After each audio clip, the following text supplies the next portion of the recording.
Hello! അപ്പോൾ ഞാനിന്ന് വന്നിരിക്കുന്നത് ആരി വർക്ക് പഠിക്കാൻ ആഗ്രഹിക്കുന്നവർക്ക് തുടക്കക്കാർക്ക് വേണ്ടി ആവശ്യമായി കയ്യിൽ കരുതേണ്ട കുറച്ച് പ്രോഡക്ട്സുകൾ പരിചയപ്പെടുത്താൻ വേണ്ടിയിട്ടാണ്. ഫസ്റ്റ് വേണ്ടത് ഒരു ഫ്രെയിമാണ്. ഇതിപ്പോൾ ഒരു 18 ഇഞ്ചിൻ്റെ ഫ്രെയിമാണ്. പിന്നെ അതിന് ആപ്റ്റായിട്ടുള്ള ഒരു സ്റ്റാൻഡും വേണം. അപ്പോൾ സ്റ്റാൻഡ് ഇതൊരു 18 ഇഞ്ച് 16 ഇഞ്ചൊക്കെ വെക്കാൻ പറ്റുന്ന ഒരു സ്റ്റാൻഡാണ്.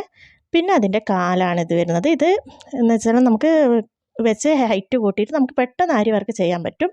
അങ്ങനത്തെ കാലാണ്. പിന്നെ വേണ്ടത് ഇതിൻ്റെ നീഡിലാണ്. ആരി വർക്ക് ചെയ്യാൻ ആവശ്യമായ നീഡിൽ വേണം.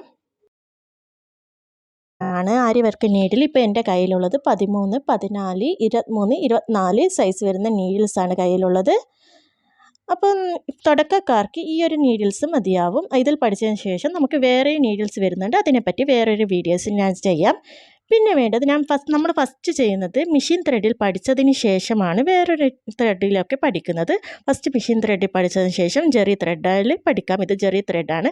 അപ്പോൾ ഇതിൻ്റെ പല കളേഴ്സും അവൈലബിൾ ആണ്. ഗോൾഡൻ, സിൽവർ അങ്ങനെ എല്ലാ കളേഴ്സും അവൈലബിൾ ആണ്. പിന്നെ ലാസ്റ്റാണ് നമ്മൾ സിൽക്ക് ത്രെഡിൽ പഠിക്കുന്നത്.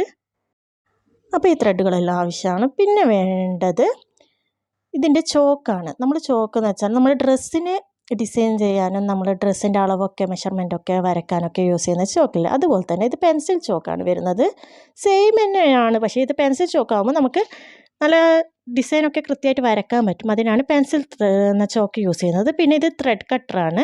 അപ്പോൾ നമ്മൾ കത്രിക യൂസ് ചെയ്യുന്ന അത് ഇത് തന്നെയാണ്. കത്രികനെക്കാട്ടി എനിക്ക് എളുപ്പമായിട്ട് ഈ ത്രെഡ് കട്ടറാണ് എനിക്ക് എളുപ്പമായിട്ട് തോന്നിയിട്ടുള്ളത്. പിന്നെ ഒരു കത്രിക വേണം.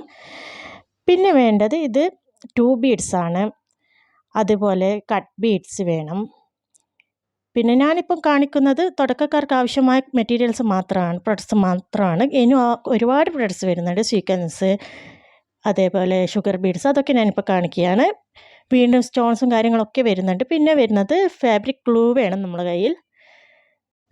ഇനി അടുത്തതായിട്ട് വേണ്ടത് കാർബൺ പേപ്പറാണ്. നമ്മളൊരു ഡിസൈൻ കണ്ടാൽ അത് നമ്മൾ മെറ്റീരിയൽ തുണിയിൽ അടയാളപ്പെടുത്താൻ വേണ്ടി യൂസ് ചെയ്യുന്നതാണിത്. അപ്പോൾ ഇതിൻ്റെ കളേഴ്സ് കുറേ കിട്ടുന്നുണ്ട്. അപ്പോൾ നമുക്ക് വേണ്ടത് ഗോൾഡനും യെല്ലോ ആണ് യൂസ് ചെയ്തേണ്ടത്. അല്ലാതെ ബ്ലൂ ഒക്കെ വരുന്നത് നമ്മൾ ഡ്രസ്സിൽ യൂസ് ചെയ്യാതിരിക്കുക. അപ്പോൾ ഇതൊക്കെയാണ് ബിഗിനേഴ്സിന് ആവശ്യമായ പ്രോഡക്ട്സ്.